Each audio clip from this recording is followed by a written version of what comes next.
Nothing like a suspense-filled elevator ride.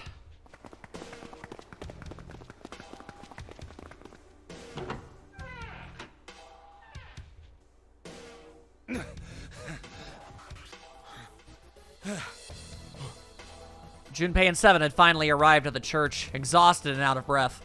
As their lungs struggled to catch their breath, their eyes frantically scanned the room. Where are they?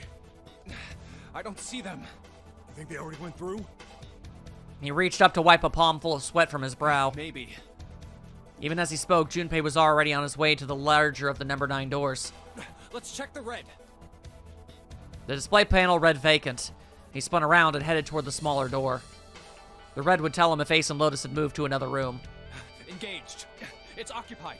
That means Ace and Lotus went through here. God damn it. Yeah, it seems like it. Junpei and Seven stepped away from the door.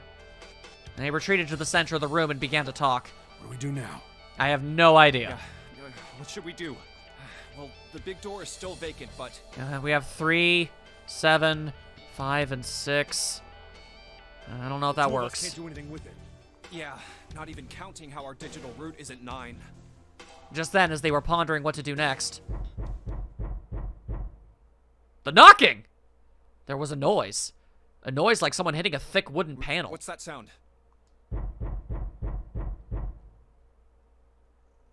Junpei looked up, surprised. Seven followed suit, his eyes jumping around the room, looking for the source of the sound. It's the coffin! It's the coffin! What's in the freaking coffin? I demand answers! Give me answers, please!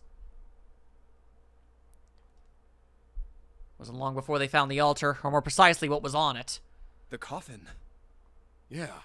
Let's open it. How? By force! I don't think that's gonna happen. Well, you never know till you try, right? The only necessity for success is the willingness to suffer 1,000 failures. Who said that? I forget. Doesn't matter! Help me pull this thing up! Anyway, we've got to try. Junpei and Seven leapt at the coffin. They grabbed hold of what purchase they could find, and I never seen the word purchase used that way, and found and pulled. Damn it! See? Didn't I tell you? Look, I dare to dream. If you could just pull it open, why would it have something like that? Seven pointed at a keypad on the side of the Right. coffin. So unless I put in the right passcode, it's not gonna open. The noise hadn't stopped. In fact, as it continued, it had only gotten louder and more forceful. What were they supposed to do, Junpei wondered. There's some sort of clue somewhere. Is the knocking a clue? Vincent, is it you? They stood there for a few moments staring at the coffin, and then Seven spoke. Hey, Junpei. I remember you mumbling about some weird numbers over by the bathroom in the first-class cabin. You got those numbers by solving the secret message Clover was holding, right? Truth had gone, or something like that. Yeah, that's right. What about it? Well, maybe that number's the passcode for this thing, too. I mean, that's unlikely, but I'll try it. Come on, that's impossible. Those numbers were the code to unlock that safe. Yeah, but the person who set up that safe in this coffin is the same person, right? Zero set up both of these. Yeah, probably. Well, then they might have set the same passcode for both of them. Would they really be that lazy? That's ridiculous. Why don't you just try it? I mean, it's not like you'll make things any worse. It'd just be a waste of time. There's no way they're the same number. How do you know that? You never know until you try. The only necessity for success is the willingness to suffer 1,000 failures. You really set yourself up for that one, Junpei. Who said that? You. Heh. Fine. He knelt down in front of the keypad and looked at it. Perhaps because he had repeated them so many times before, the numbers came easily to Junpei's mind. 438 3421. Quickly, he typed them in.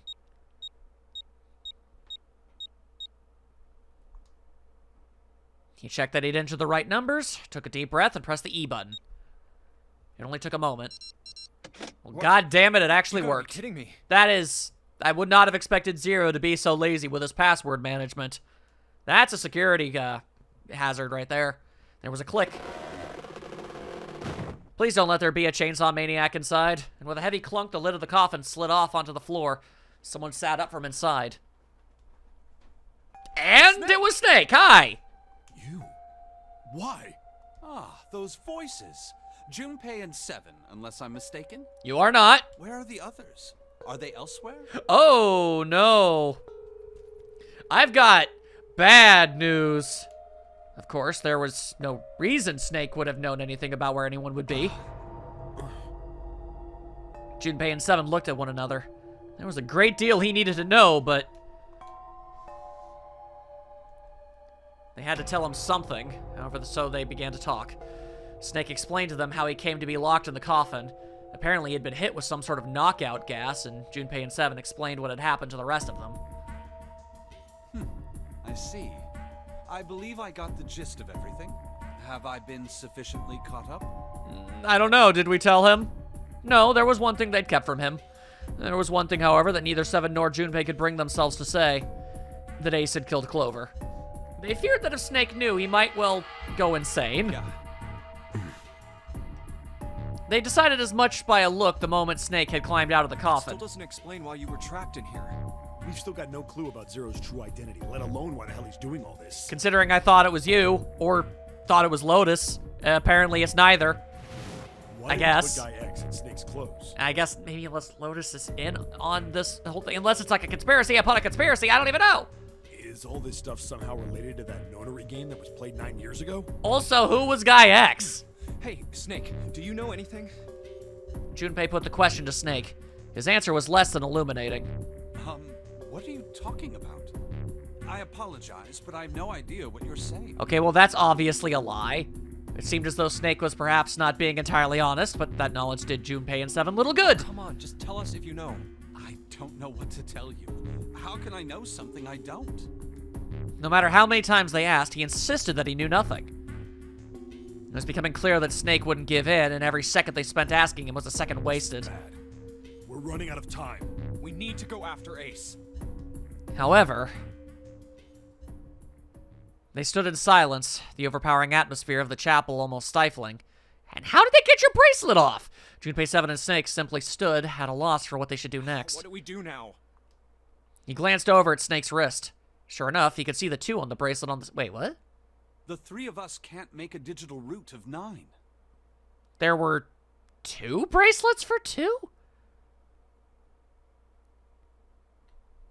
Ace only had the 2 bracelets. He needed 3. What? Yeah, we just get 5. We're stuck here then. Oh. Hey, I just remembered something. Seven began patting his pockets as if he were checking to see if any of them held anything. What? What is it? I found something earlier. What did you find? This. He'd finally found the pocket he wanted, and his hand dove into it. Seven pulled out something round and metal. Oh, well, damn! Alright, I know what that is. Although I don't know why it is a bracelet. There was no mistaking the number glowing at them from the face like a cartoon eye. Zero's bracelet. Where did you find this? What did you say? Are you saying that 7 has the number 0 bracelet? Are you saying you know about a 0 bracelet? Yeah. Where did you get that?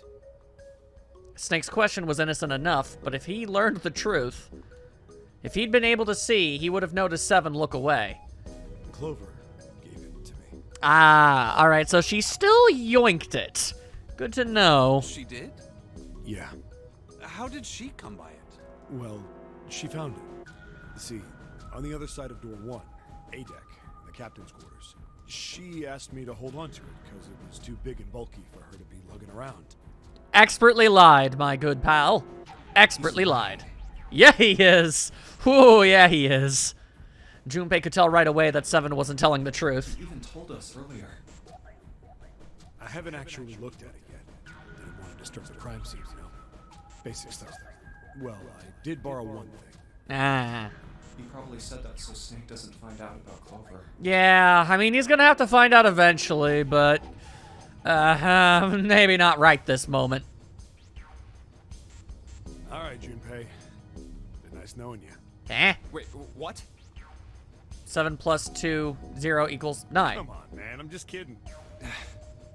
Rude and not the time. Still, just in case, I want to make sure the zero bracelet gets picked up by the red. I would be curious to know. Snake, give me a hand, all right? Without waiting for a response, he started walking toward the door. Junpei and Snake followed him quietly. Before long, they found themselves in front of the larger of the two doors. Seven and Snake put their palms on the red. Once they'd done that, Seven put the number 0 bracelet on the scanner panel as well. And it counts! A third asterisk appeared on the screen. To be honest with you, I didn't expect that to work.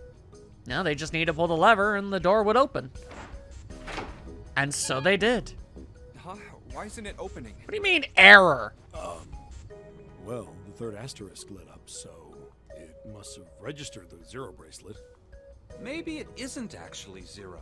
Huh? What other number could it be? What? That bracelet may not actually produce the number 0 when scanned. What do you propose that it does? That is what I'm saying. I would like a counter theory. Why don't we try a few different combinations? Perhaps we can determine what number that bracelet actually contains. Okay. Oh, got it. Junpei nodded, and they decided to use the following combination. Oh no. Okay, well, we already did the one, okay, so, 7 and Snake and the 0 bracelet isn't the thing. Okay. Snake, Junpei 7 and the bracelet? Maybe? Yeah, let's give that a, yeah. Let's try all 3 of us and the bracelet. Snake, Junpei 7, 2 plus 7 plus, 2 plus 5 plus 7 equals 14. 1 plus 4 equals If 5. this combination works, then the number for this bracelet is 4. We're just kind of experimenting right now, so getting it wrong isn't an insult to myself, okay? Alright, that's still Nozo. Then this bracelet is not 4. Then, Alright, Junpei continued. They decided to use the following combination of Snake and Junpei and the let's try bracelet. Snake, me, and the bracelet. Alright, that's 2 plus 5 equals If this 7. combination works, then the number for this bracelet is 2. Alright, how about that? Still Nozo. Alright, mysterious bracelet was not 2. Open. Guess it's not 2. Then, There's only one thing that it could possibly be, and of course it would be the last possible one. let's try me, 7, and the bracelet. Junpei 7, 5 plus 7 equals 12, plus 1 plus 2, that means it's a 3. If this combination works, then the number for this bracelet is 6. Alright, they scanned in the bracelets, and what do we got?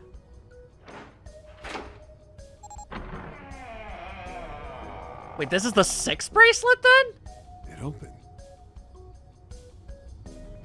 Then what's June wearing? Yes, so it would seem. Are there 2 6 bracelets? 7 clearly hadn't thought their experimentation would produce anything useful, and looked rather confused. Snake was, as usual, calm and smug.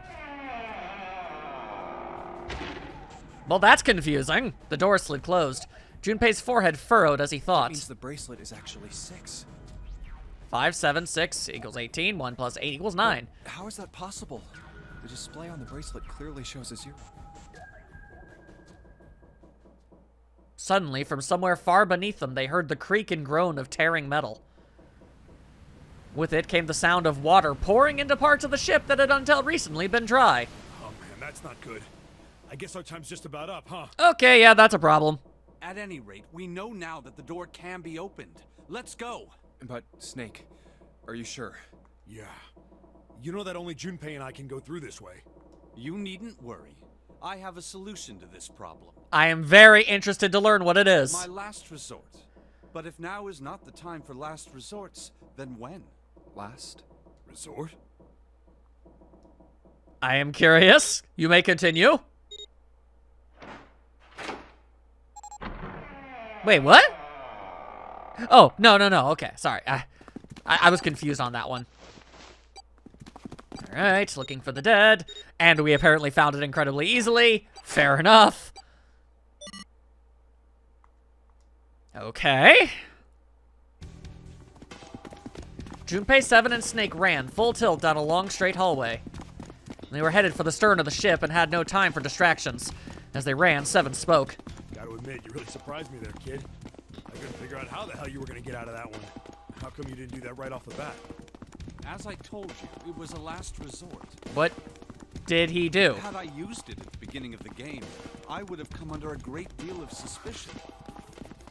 I imagine that most people would have taken it to mean that I was Zero.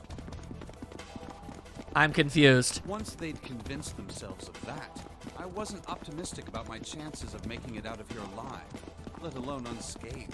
What did he do? I felt it best to play my cards close to the chest, as it were. That way, if I were in a situation where there was nothing else I could do, I'd have a little trick up my sleeve. What was the trick? I'd just take my bracelet off. Snake's plan had been simple but effective. He'd simply removed his bracelet. How? To Junpei, it had looked as though Snake had simply crushed the bones of his hand until they were small enough to fit through the wristband. Of course, that would have been practically impossible, so how had he done it? My brother's left arm is... It's not I like did- a normal person's I arm. forgot that the bracelets were on the left arm. Yeah, alright, yeah, I mean... Yeah, no, you could just straight up brute force the thing off. It's fake. It's not a real arm. Fair enough. Snake had slid the bracelet off and tossed it into the coffin. I know this is kind of a weird thing to say, but I'm glad that's a fake arm. You don't have to be afraid of the door if you don't got a bracelet. It's true. You are correct. He'd walked through the door easily without authenticating. I swear to God, I thought I missed something and I was very confused. I didn't realize they were actually going to explain. Oh, I was very worried. He stepped out the other side unscathed and began running down the hallway along 7 and Junpei. They kept running for a while longer and eventually came upon a set of stairs leading downward on the right side of the hallway. They stopped and peered down the I staircase. think these stairs connect to the bottom deck. Doesn't look like it's underwater. They nodded quickly to one another and jogged down the stairs. It took only a few moments to make their way to the bottom deck. There was a single hallway in front of them, at the end of which was a single door. Let's go through that door. I don't know what kind of ending we're getting out of all of this, but it's definitely significantly more involved than the ones we've priorly gotten, so that's nice. Inside was a massive iron gate. A plate was affixed to the top of it. It read Incinerator. Incinerator? Oh my. That doesn't sound very pleasant. Why does a ship have an Do incinerator? you see a lever near the gate, perhaps? Yeah, right over here. How did you know that? Well, I'd be happy to regale you with the story. I imagine it should only take half a day or so. Uh-huh, alright, fair enough. Junpei grumbled, gave Snake a dirty look, which luckily he couldn't see, and jogged over to the lever. If you pull it, the door ought to open. Got it. He pulled the lever down. He brought the lever down. With the rumble of an ancient motor, the door opened. There was no need to hold back and no time to hesitate. They pushed their way inside. Standing in front of them were Ace and Lotus. Oh dear God, he's all right. Yeah, no, man did not lax himself for half a second. Ace still held a revolver in his hand. It was still pressed hard against Lotus's temple. A small dark bruise had begun to form near the tip. What an asshole. Even from several yards away, Junpei could see that Lotus was shaking. Understandably, she was terrified, as one would generally be. But perhaps more interesting was what Junpei saw behind them. 9? Another number 9 door. Why? Why is there another one? The door stopped Junpei in his tracks. It simply shouldn't have been there. I'm still caught up and confused on why a 0 bracelet is the 6 bracelet. As his brain finally began to consider why, the whine of a warning klaxon filled the air, drowning out any thought. Warning. Warning. Emergency incineration command has been acknowledged. Excusez-moi? Automatic incineration will take place in 9 minutes. Why is it always 9? Please evacuate the incinerator immediately. Oh my, how exciting. Not with the word I'd use. You've run quite a show here, Zero. A terrifying smile twisted Ace's What's face. the matter? Too frightened to understand? Here, let me explain. It's said that the incineration system is about to activate. In 9 minutes, this room will be engulfed in flame. Who are you? Do you not recognize voices either? You don't recognize me? I'm hurt. It's me, Snake. Snake? Oh yes, you are alive. Indeed he is. I'm afraid your bizarre style had me confused. I'm quite glad to see that you're alive. If you think he's not filled in on everything, you're dumb. Ace's voice didn't change. Snake ground his teeth. If you don't mind my asking, how did you get here? Very carefully. Snake, Junpei, 7. The three of you couldn't have opened a door with a knife. I don't feel like we're really at liberty to explain anything to you. Did you use Clover's bracelet, perhaps? What? Uh-oh. 2574 18189. Ah, well, your reaction suggests that you did not. Hold on. Why did you think we'd have Clover's bracelet? Oh, boy. Junpei felt his chest tighten. Oh, they haven't told you? Oh, no. Told me what? Clearly not. Normally, I would take some time and enjoy the moment. But I'm afraid my time is at a premium just now. I'll have to make this quick. Clover. Don't do it, Ace! Keep your goddamn mouth shut! Clover. I said stop it! Don't listen to him, Snake. Junpei could feel his voice going hoarse, but Snake didn't listen to him. What happened to Clover? Ace looked at him. The corner of his mouth curled into the hook of a cruel smile. Clover died. The color left Snake's face. He shook his head weakly. No, that's not true. That's impossible. It's a lie. It has to be a lie. Oh, it's quite true. I can assure you of that. I killed her myself, you see. I don't exactly know what his plan here is, but I feel like things are about to get really chaotic. What? Whoa!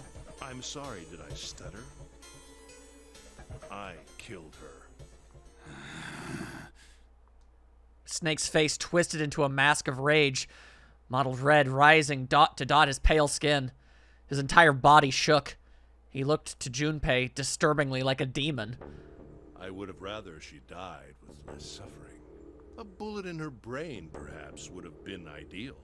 Unfortunately, that would have made quite a bit of noise.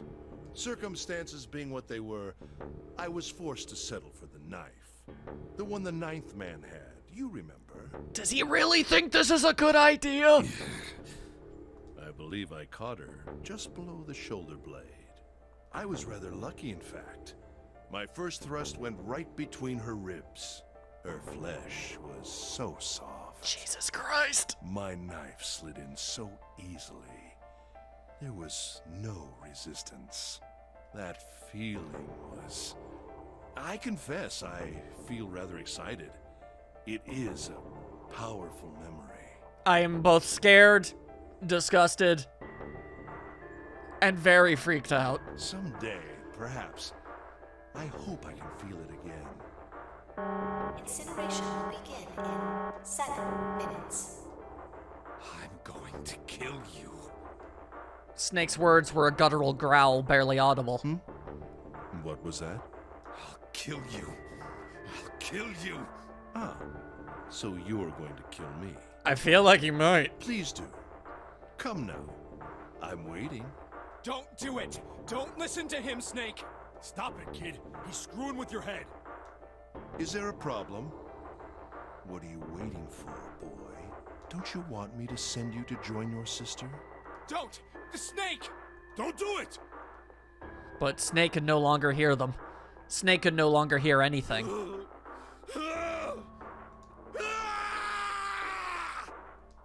Snake moved like a bolt of lightning.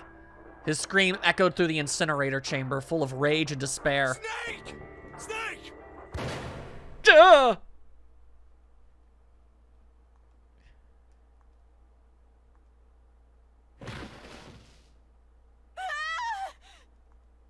Another scream filled the room.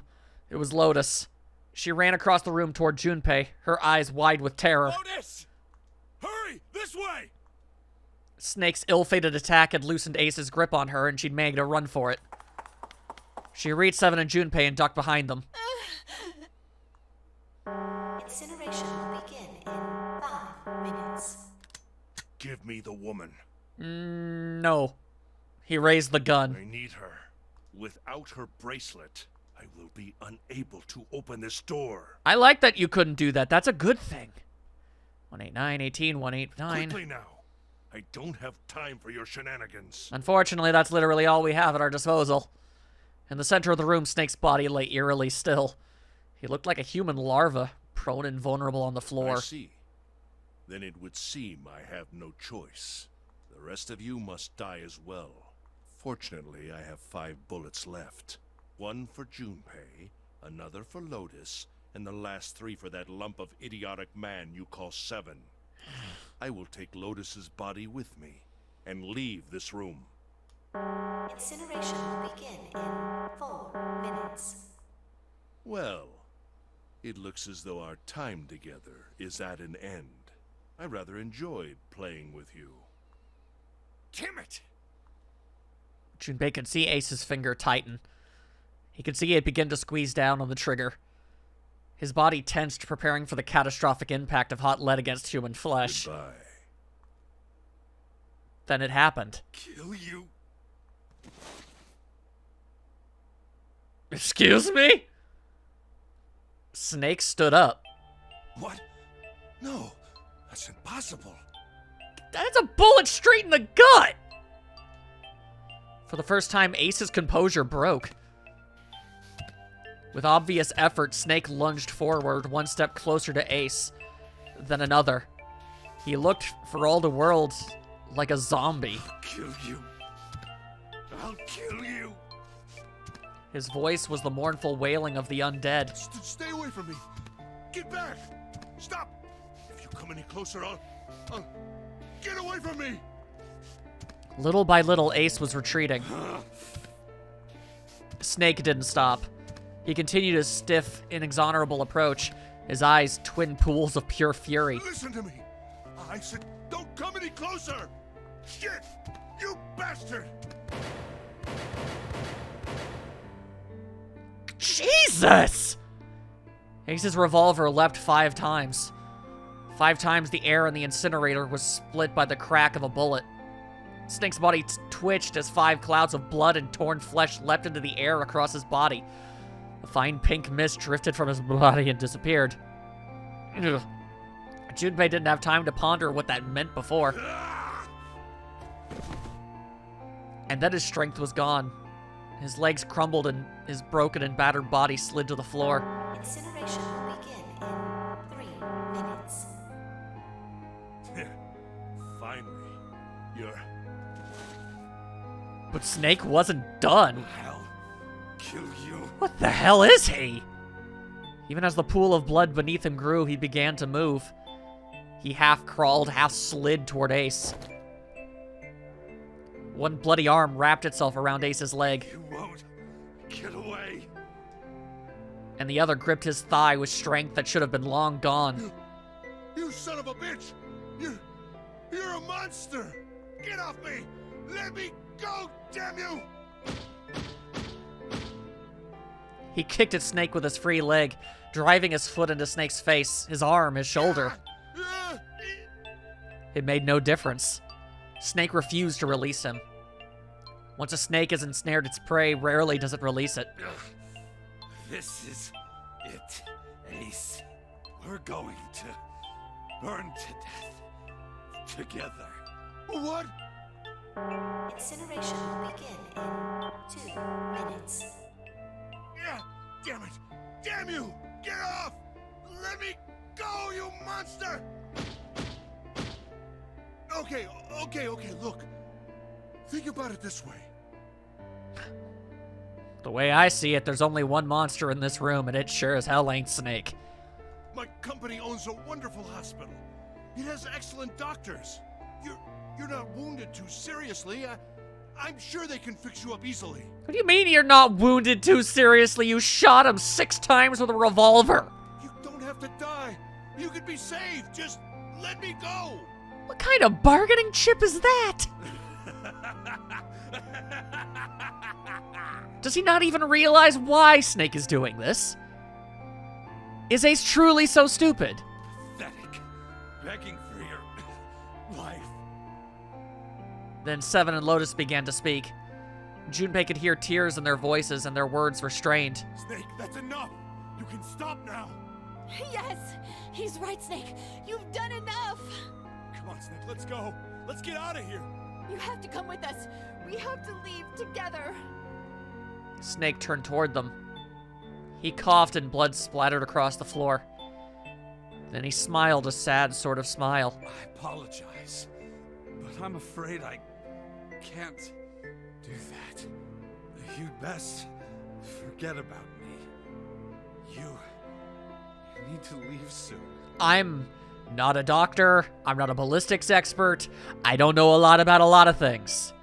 What I do know is that he shouldn't have survived one of those things. The fact that any degree of him is even remotely conscious right now, after 6, is, frankly, preposterous. There's nothing we can do for him. It sucks as all hell, and I hate that fact, but there is nothing we can do. We need to go. I'm going to take him with me. Shut up! Be quiet! I couldn't save Clover. My sister died because of me. She died because of him. Perhaps this will begin to atone for that. Perhaps in the afterlife, she can forgive me. Now go. Go now. You have to go. Incineration will begin in 1 minute. Yeah, we really do need to go. God damn it! Shit! We're out of time! We gotta go! 7 ran toward the exit. Lotus followed him. But Junpei couldn't move. There were white lines down Snake's cheeks where his tears had washed the blood away. He was broken, body and soul, and Junpei felt as though half of his own heart had been torn out. His eyes stung, and he tried desperately to swallow to clear the lump in his throat. Junpei, what are you doing? You have to get out of here now. Junpei's chest tightened, pulled taut by anger, misery, and a cold feeling of emptiness. Pure emotion surged through his heart alongside the torrent of blood. He could feel it building, a tremendous wave growing taller and taller and taller. And then it broke, crashing down with a thunderous force onto his shaken, unprepared mind. Snake! Snake! Junpei's rational mind was gone. He was driven by instinct now, and he launched himself across the floor at Snake and Ace. Or he tried to. Wait! Don't be an idiot, Junpei! He felt a hand grab him from behind. It was 7. Before he had time to react, the larger man had pinned Junpei's arms to his side and was hauling his body back toward the door. No! No! I have to help Snake! Snake! Snake! Get off of me! Let me go! Incineration will begin in 10 seconds.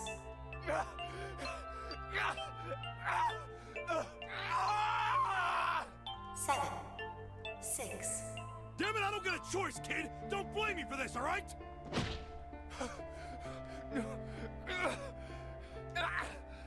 5, 4, 3, 2, 1, 0.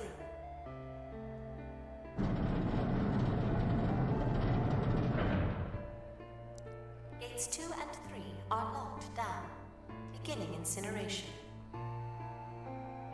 Junpei felt 7's fist bury itself deep in his stomach, and then his legs turned to mush. 7 scooped him up in the same motion and leapt through the door. It slammed shut behind them. Junpei struggled to shaky feet. He glanced over to see Lotus only a short distance away. Junpei ran to the door. He's... There was a small window cut into it. Inside, he could see Ace and Snake. Shit! Damn you all! Why? Why? Why me? I don't deserve this! Answer me! Answer me, Zero! Why? Why? Zero! Zero!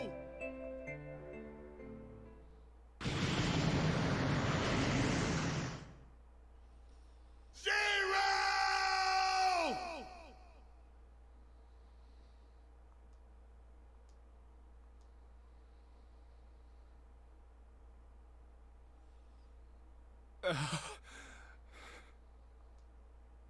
He didn't know how much time passed.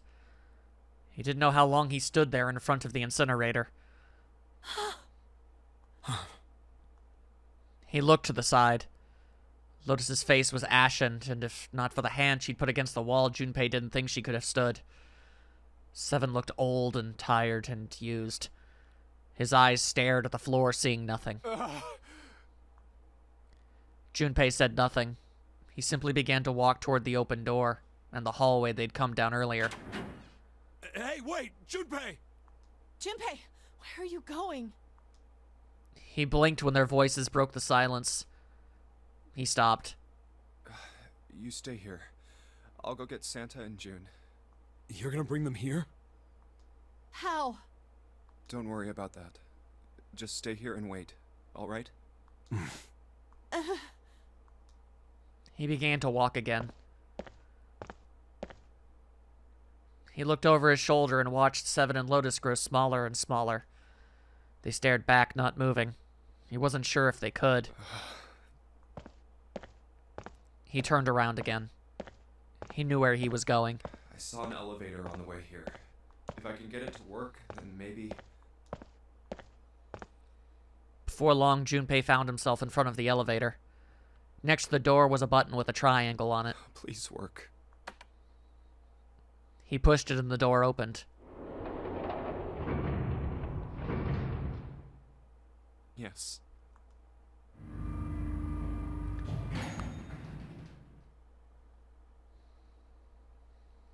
Junpei was in the large hospital room. June! Santa! He kept calling and walked to the center of the room. But try as he might, he couldn't find them. Damn it. Where did they go? Increasingly frustrated and increasingly worried, Junpei left the large hospital room. He had no choice. He would have to look for them. Junpei's heart was heavy. He couldn't shake the feeling, but there was a part of him that felt it would be wrong to, even if he could. With every step he took, his legs felt more and more like lead.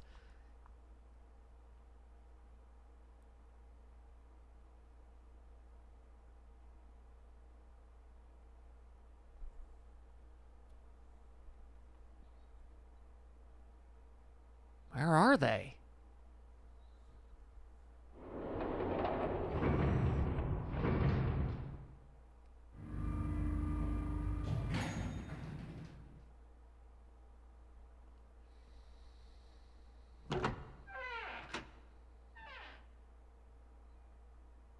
Sometime later, Junpei found himself at the chapel.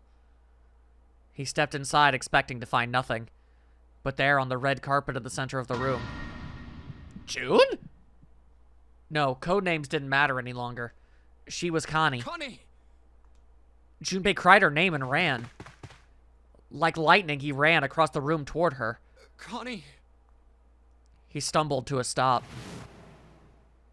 As he looked down at her body lying so still on the floor, he felt the icy grip of fear upon his heart. She was still. So very still. No. It can't be. It's impossible. What the hell happened? Slowly, Junpei bent down toward her. His hand shook and he felt very cold and very hot at the same time. He forced himself to look. Her back.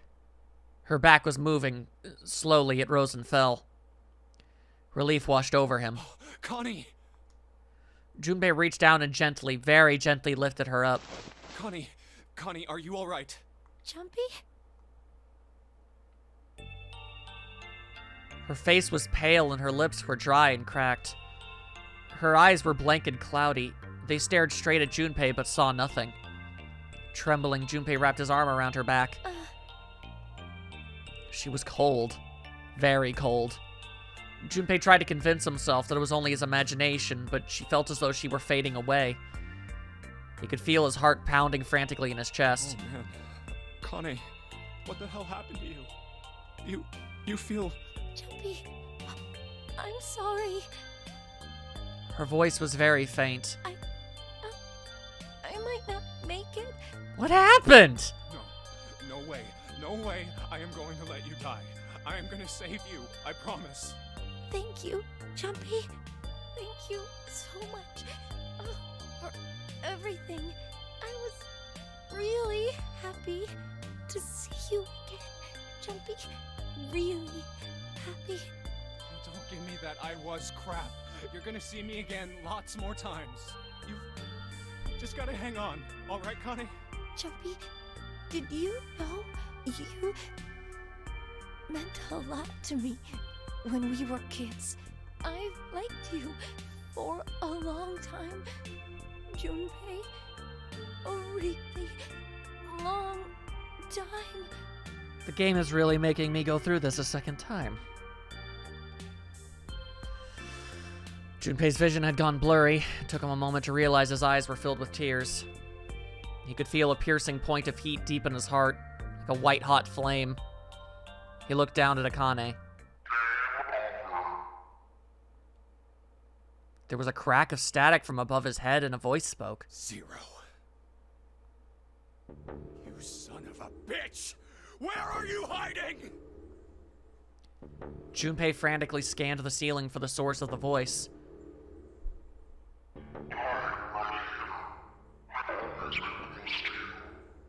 What the hell are you talking about?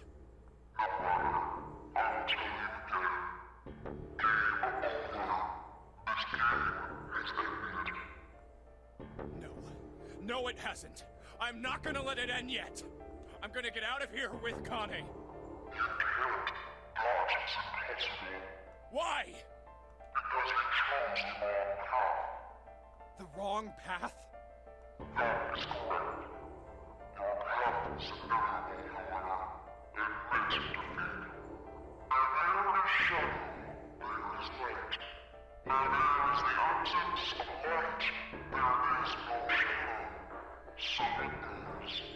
What are you talking about? I told you! I am not gonna lose!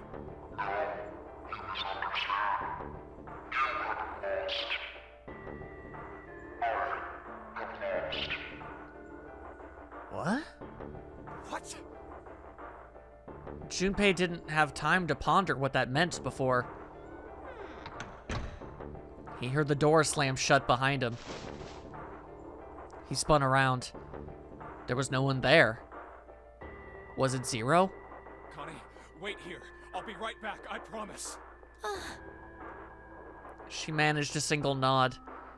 Junpei laid her back down gently and leapt for the door. He yanked it open and shot outside. No one. The hall was empty. There was nothing moving anywhere. Where are you? It doesn't matter. I need to get Connie out first. He didn't want to leave Connie alone any longer than he had to, so Junpei turned around and headed back to the chapel.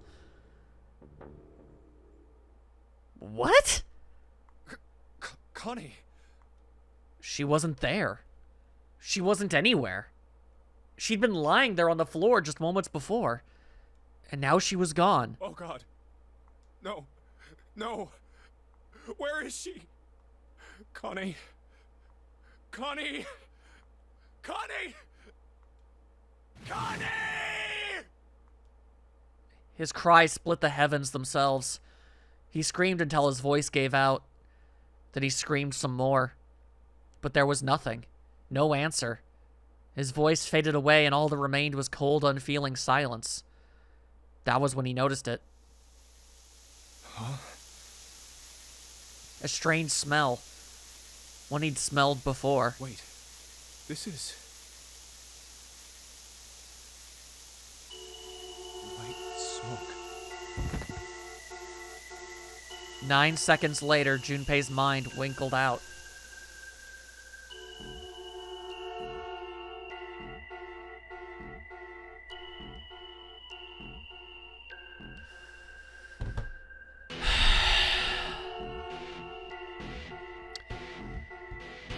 Okay, so that was by far the most substantial ending we've gotten so far.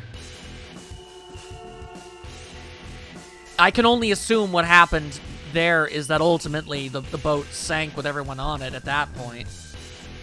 Not really anything else he could do. There's still so many questions, though. What happened to Santa? And what's the deal with the first Nonary games? Those are the ones that most jump out at me right now. Okay, so my currently running theory... Chance of loss is not 0. Yeah, my currently running theory is that... Seek a way out. What? Oh. My currently running theory is that if I get all of the endings, that unlocks the final ending. Because there's only one more path I can possibly go on. And yet there are... Hang on. There are now 2 that are left. So that would make the most sense to me. What I do find interesting is the fact that all of the other endings so far have been definitively bad endings. Like, there's nothing you can do to really unlock them. They just happen. This one was a lot more involved. We got a lot more answers than we normally do, which is great. And you actually had to go through a fair bit of effort in order to make it happen. So, I just need to go through it one more time. Go through the second-class cabins and the kitchen. Right, so we're going to end up having to go through... Okay, yeah, no, that's the path with June, Santa, and Lotus. Then I have to go into the kitchen and go into the freezer again. Go to the operating room. I believe that the information here that we gain in this is going to help us in this. And some of what we got before will help us with anything that goes here, which is the chart room and the captain's quarters, right. And we'll be able to avoid the axe. Okay, alright. This means we've got possibly 2 more to go. That's my best guess. There's something you get by getting all of the endings. That's the only explanation that makes any sense to me. Okay, let's go. Considering this is also a key-based ending, I assume we're gonna get a different path with a lot of answers, and hopefully we can combine them all together. That's the hope. All right, anytime I see anything new, you guys will be the first to know. I'll see you in a little bit.